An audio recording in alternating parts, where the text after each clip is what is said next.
Hey guys, welcome to the Field of 68 YouTube channel. If you like what you see here, hit that subscribe button and you'll get more college basketball content just like this. Like I do have one game. question for you guys that I want to get to before we get into this SEC preview. I want to be cognizant of how much time we have. Cooper Flagg committed to Duke. He picked it over UConn. I think everybody knew that it was going to be Duke basically since the summer. I would say that UConn put in about as good of an effort in that recruiting battle as you could have. Yeah. And there was a legitimate time where there seemed to be a little bit of momentum trending towards UConn. Like after their visit, they had a puncher's chance. And then Duke obviously on the visit closed it. But my question to you is, so Jon Scheyer's recruiting, right? This is what he's done so far in 18 months as Coach K's successor. 4 top 5 recruits in 3 classes have committed. 3 of them have already enrolled. The 4th one, obviously, Cooper Flagg. 10 5-star recruits have committed. He had the number 1 class in 2022. He had the number 2 class in 2023, the group he has coming in this year. He had the number 1 class in 2024. And he has a preseason top 2, preseason number 1, according to the Almanac team in college basketball heading into this season. Mm-hmm. How much of this do you credit to Scheyer? How much of this do you credit to the Duke basketball program? How much of this is a sign of the future versus just like, hey, their NIL is rolling right now and this is the era that we're in? NIL has been rolling at Cameron Indoor since '82. No, it's like how should we feel about Scheyer right now as a coach, T.O.? I'm a massive fan, and they just signed him to a 6-year extension. I'm thrilled for him. Good for him. They're going to continue to recruit at a high level, and not only are they recruiting there, they're keeping them there. Like, that's the crazy part about it. They're going to keep rolling. Duke's going to be Duke. They have such a good infrastructure in place. I think the whole Duke brotherhood is a little bit blown out of proportion because Austin Rivers has gone on and said, I don't even talk to the guys I played with, let alone other guys that were in the program before or after me. So there's something to be said there. All of that being said, I mean, there is a certain cachet with going to Duke, especially in professional sports later. So there's so many advantages. There's so many advantages. You're going to get chances just for being a Duke, and it's a no lose situation for him. It's going to continue rolling. And I just loved what I saw out of Jon Scheyer and his staff as the season progressed last year. They got better. And like, as a first year head coach, like, it's rare that you see a team get better incrementally. There are some lumps that come with being a first year head coach. Didn't seem to be the case. They only got better as the season progressed. Elaborate on that. Elaborate on that, because he adjusted. There were constant adjustments throughout the year. He tried different things, especially in the non-conference. Like, he tried to pressure a little bit. He tried some zone. He tried some different matchups. He tried putting different guys in different spots to kind of see where he's comfortable and what works for him. And as they hit middle of January, it was like, okay, now I found it. We're going to continue to climb. We're going to continue. And that is great news if you're a Duke fan. Great news. His ability to figure it out. Your figured outedness, I guess, would be a way to say it. He's just really John's sharp. We all know that. And it's just going to continue. Ben, I got a question for you, Owen. It's in a similar vein. I'm sure you saw Dan Hurley's quote yesterday after Cooper Flagg committed, where he more or less said, at UConn, we win national championships. At other programs, I don't think he named Duke specifically, but he kind of insinuated they win the social media battle.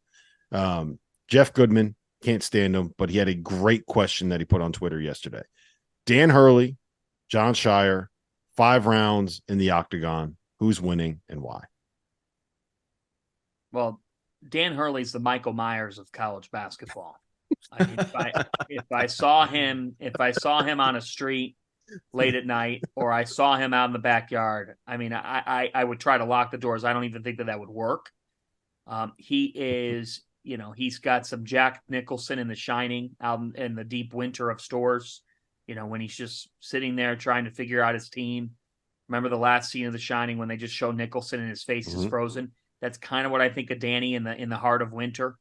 I'll tell you what, I'm taking Hurley over just about anybody. I don't think he's losing a match in the octagon.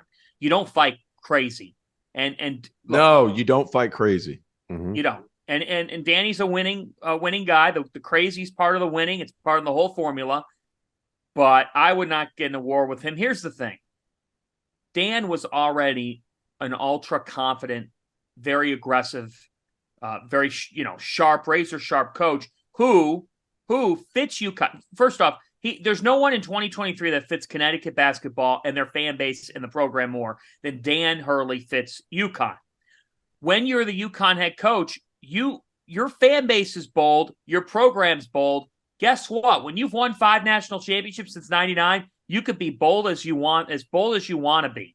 So that quote, I mean, do I want UConn to play Duke now? Of course I do. I want to see it play out. I actually think that, so I'm taking Hurley to answer your question.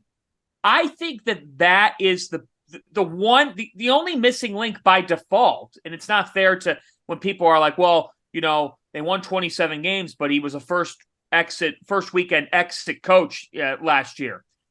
I want to see Jon Scheyer form that sharpness a little bit in March. Not cocky statements made at Dan Hurley. But I think that's what I'm most curious to see here this year next. If you asked me to pick one program to win the national championship over the next 2 years, I just got to get one title, I'd pick Duke over anybody. Because I just think all the pieces are aligning for them to do so. I think it's going to be this year. I think it could very well be this year too. We know timing is everything, but they're my front runner. I mean, they're Kansas can be preseason number 1 in some polls and whatnot, and I've put them there myself, but Duke's my front runner to win the title because I just love the collection. I love Shirer's willingness to sit freshmen if he has to in key situations. He's not afraid of the moment. He's not afraid to lay down the law, and this is a case where this guy was groomed for this moment. And if you read about Scheyer and talk with Scheyer, you quickly realize this guy's not only he's a genius of a mind, very, very smart. He is an ultra competitor. That guy hates losing more than he enjoys winning when you get to understand a little bit behind the mask. He is an ultra competitor. He will be the Duke head coach for the next 30 years. Yeah, you said that Dan Hurley is Michael Myers. Jon Scheyer is the dude from American Psycho, right? The serial killer that puts on like the really nice suit and looks young and is handsome and is charming and go out there and can woo a room full of boosters. And you just know that, deep down he's trying to figure out ways that he can. Dan Hurley Sling Blade. Have you seen Sling Blade? Sling Blade. I haven't seen that. All right. So Billy Bob you Thornton, are on one today. Whatever Billy you have Bob for Thornton. breakfast, we need it. We need it every time we have. You need a side-by-side picture of Hurley when his glasses slide down to the end of his nose and he's looking down towards the end and his bottom jaw is like out. And then you need it beside Billy Bob Thornton and Sling Blade. And I don't know if you're looking him up. I'm going to tell him you said that, and you're going to wake up just when he gets in that mode. Only when he gets in that mode, and tell him I'm saying it jokingly. Tell him I'm saying it jokingly. You're going to get home from trick or treating tonight, and you're going to look in your window, and you're going to see Hurley in a Michael. I'm going to see Hurley in a. All right. Oh man, you know who I'm talking about, John? Have you seen Sling Blade? I got to watch it tonight. Yeah, I got a lot to watch. I got a double dip tonight. Pitch Perfect and Sling Blade. There you go. Will be on at the Fanta household. While you're waiting for the trick-or-treaters to come by. Thank you for watching the Field of 68. If you've enjoyed what you've seen here, hit that like button, share this link with your friends, or check out the description for some other places that you can consume Field of 68 content.